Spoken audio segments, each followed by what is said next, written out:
Hello, everyone. We're back, and we have Kelly McNurlin here, who is our rates manager for the department, the Developmental Disabilities Program. Excuse me. Anyway, most of you know Kelly, but for those of you who don't, you know, she takes care of our money for us, for our rates. So she's going to do a presentation on the cost plans. Okay, well, thank you, Kathy. And again, my name is Kelly McNurlin. I'm with the Developmental Disabilities Program, the central office in Helena, and a lot of you do know me or you've gotten emails from me. And I do a lot with cost plans and rates up at central office. So we're just going to be briefly going through a cost plan. As a support broker, it's probably a good idea, even though you won't be working directly with the cost plans, the case managers will. It's just good for you to know what they look like, how they're built, and kind of a general idea on how they function. And if you had more in-depth questions, you could get a hold of me or work with the case manager with the family. So we're going to start with the top of page 57 of your handbook. That very first paragraph, it talks about is the amount of money each individual can spend annually to purchase goods and services. And can we get the screen working? We're going to flash one up here. So this is an example. This is backwards for me. So this is an example of what a cost plan looks. This is a printout from the computer, and it was easier for me to point to things rather than try and highlight on a PDF document on the screen. So again, you can see where I've handwritten some things. We can't create a mock cost plan. You're either an individual in the system or you're not, so I had to create my own example. One thing that you may not know what you're looking at, but the cost plan really is a detailed list of all of the services that an individual gets, whether it's self-directed or agency provided. It is a list of all of the services. Everyone that is receiving waiver services through our program has a cost plan. Okay, this is where we pay all of our waiver services. So we're going to just take a quick look at the top. This is what we consider our demographic information. And we've got name, dates of birth, social security, AWACS ID, which is a computer-generated number when someone is entered into our DDP system. County and their address, residence, gender, different demographic information specific to that person's identity. Okay, any questions on that? All right, going quickly, in the middle here you will see a bunch of specific service lines. So you don't have to have these memorized, but these are how the cost plans are laid out. So we've got, like, this service line is adaptive equipment, and this tells whoever is invoicing, and it tells DDP, who is paying, different funding codes. Here is the status line is authorized. Here's a begin date. Here's an end date if there is any. We talked a little bit about, Laura had talked about the budget, and the budget is related to any time period, the begin date and end date.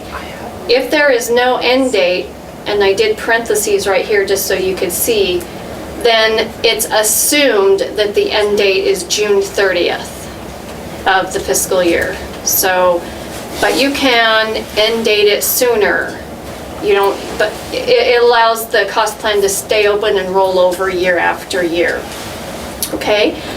One thing that you'll notice, and there was a question and Laura also touched on it, is there is a specific service line for the service, and here's respite, and then you'll see a specific service line for the admin fee. So Acumen gets that information through AWACS. AWACS gets it from here. And whatever the amount of dollars that are in this service line for respite, those are the dollars available to pay the wages and payroll for employees. This service line, these are the dollars available to pay Acumen for their fees. Okay? And I think those are broken out on the service report, aren't they, Laura? Yes. Yes, they're broken out. And I can put up the Acumen account statement, again, if we want to look at that. Okay? I'm going to show you, this runs onto the second page, so I'm briefly just going to show you the second page. There were enough services that this took a second page, but also you can see a bunch of totals, and this is where the case manager can see, I have this much money, there are not quite $14,000 obligated, I still have this much money that I could build as a case manager for services in this specific example. Okay? We also touched on and asked some questions a little bit about rates. Rates are set by DDP, they're set by our department. And the reason why we have rates and we have these maximum amounts is these are Medicaid services. And when we're paying a Medicaid service, we are paying a standard fee across the state, or up to a standard fee across the state. So we don't want provider A to charge $30 for the same service that provider B is only charging $10. So we have a maximum set so that all providers, whether it's a self-directed or whether it's a traditional provider, they are held to the same maximum as everyone else across the state. So when Laura was talking about there's the maximum rates on the Show Me the Money form, those rates come from DDP. And those rates are the same rates that traditional providers are also held to. They are not specific to self-direct. Okay, they may have some different, they don't have the respite rule doesn't apply to regular employers, but the rates do. So anyway, I just wanted to show you, again, this is what the case managers see when they build services. They're very individualized. Each discrete service has its own line. It has its own budget. And I'm going to show you the front page again. So we're here at fiscal year amount. And in this example, my self-directed respite budget is $4,044. Now I'm going to slip this in here. When we're looking at the Acumen report, these aren't the same examples, but I am looking at this line right here. The total deposits, this 1,800, you can't really see it well on the screen, but if you have the copy in front of you, this 1,800 would be this amount in the cost plan right here that the case manager has set. Okay, so they are linked. There are areas in the cost plan where the case manager can manage what has been billed by Acumen, so they have an idea of what is getting spent. These reports do not get sent to the case manager, they get sent to the employer. So you as a support broker can be helpful in explaining this type of information, but the case manager doesn't have that. They have the information from here, and it is slightly different. This is based on payroll per pay period. The information that the case manager has access to is monthly. After Acumen invoices DDP, and that's taken out of the budget here, that's when the case manager sees it. So I know I'm going really fast, but I'm trying to keep us on schedule. Some of us didn't, is that what you're saying? Somebody was talking a lot. That was Great Falls. Great Falls had too many questions. Okay, are there any questions that anybody has specifically? I just, again, wanted you to have a general knowledge, what is here, what it looks like, the services are discrete. If you had more than respite self-directed, it would look like self-directed personal supports, self-directed support broker. All three of those lines would be here, as well as the fiscal agent fee. So every discrete service is separate and has its own budget. Okay? Missoula.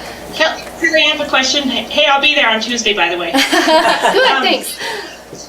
Okay, the rate for this support broker, we haven't talked about that yet, I don't think. Can you tell us today what that rate is? It's $25.84, the maximum rate, and that is listed on the Show Me the Money form, one of the blue pages from Acumen's packet, or you can get it online on the rates manual. Okay, thanks. Any other questions? Doesn't sound like it. Well, that was good. All right, quick and easy. Give her all this time and she can Well, just see, condense it we'll right just down. Whip right through it. Some of us are better at that than others, I guess.